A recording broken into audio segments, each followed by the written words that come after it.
Hello friends. Bharat की गिनती medical oxygen बनाने वाले चुनिंदा बड़े देशों में होती है।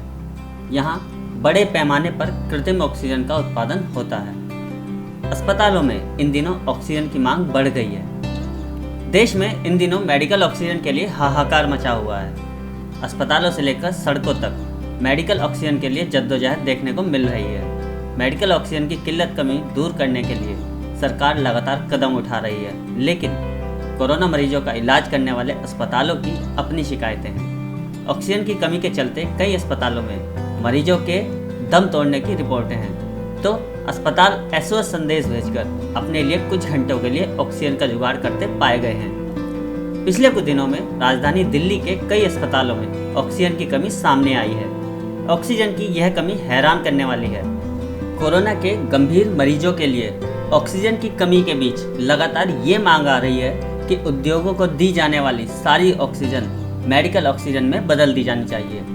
संकट के बीच केंद्र ने बहुत से उद्योगों के लिए फिलहाल इसकी आपूर्ति रोक भी दी है। इसके बाद भी मेडिकल ऑक्सीजन की कमी हो रही है। आखिर क्या है मेडिकल ऑक्सीजन और किस तरह सांस के लिए जूझते मरीजों की जान बचाने वाली साबित होती है, आइए जानते हैं इस बारे में। नेचुरली ऑक्सीजन वातावरण में मौजूद होती है।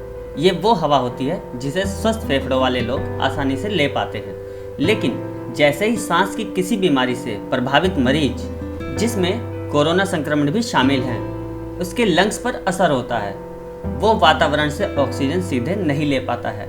ऐसे में उसे मेडिकल ऑक्सीजन की ज़रूरत पड़ती है।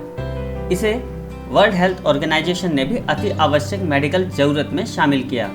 यहाँ समझें कि मेडिकल ऑक्सीजन एक तरह की दवा है जिसे केवल डॉक्टरों के प्रिस्क्रिप्शन पर ही दिया जाता है। मेडिकल ऑक्सीजन तैयार करने की प्रक्रिया प्लांट्स में होती है।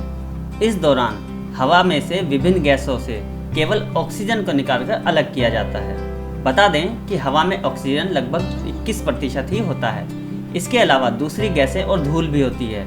इनमें से इंसान का सिस्टम केवल ऑक्सीजन लेता है। मरीज के लिए एयर सेपरेशन तकनीक से यही ऑक्सीजन अपने शुद्धतम रूप में अलग की जाती है। ऑक्सीजन को बाकी गैसों से अलग करके लिक्विड फॉर्म में जमा करते हैं। इसकी प्योरिटी भी 99.5% होती है। इसे विशाल टैंकरों में जमा किया जाता है। यहाँ से वे अलग टैंकरों में एक खास टेम्परेचर पर डिस्ट्रीब्यूटर्स तक पहुँचते हैं। डिस्ट्रीब्यूटर के स्तर पर लिक्विड ऑक्सीजन को गैस के रूप में बदल दिया जाता है और सिलेंडर्स में भरा जाता है, जो सीधे मरीजों के काम आते हैं। मेडिकल ऑक्सीजन बनाने के और भी कई तरीके हैं, जैसे वैक्यूम स्विंग एडजॉर्प्शन प्रोसेस। इस प्रोसेस में भी ऑक्सीजन को हवा से छानते हुए अलग कर लेते हैं और लिक्विड फॉर्म में जमा करते हैं। बाद में ये गैस फॉर्म में बदली जाती है। एक और प्रोसेस है जिसे इलेक्ट्रोलाइसिस कहते हैं। इसके लिए पानी में से ऑक्सीजन ली जाती है। इसके लिए पानी में करंट पास करते हुए उसे हाइड्रोजन और ऑक्सीजन में तोड़ दिया जाता है। दोनों गैसें जैसे ही अलग होती हैं, उन्हें मशीनों के जरिए सोख लेते हैं। इस दौरान ऑक्सीजन तो बनती ही है, साथ ही हाइड्रोजन गैस भी तैयार होती है, जिसका अलग इस्तेमाल होता है। आइए जानते हैं प्लांट्स में मेडिकल ऑक्सीजन कैसे बनती है। इसमें सबसे पहले हवा को इकट्ठा किया जाता है। इसके बाद इकट्ठी की गई हवा को फिल्टर किया जाता है ताकि उसमें मौजूद धूल मिट्टी दूर हो जाए।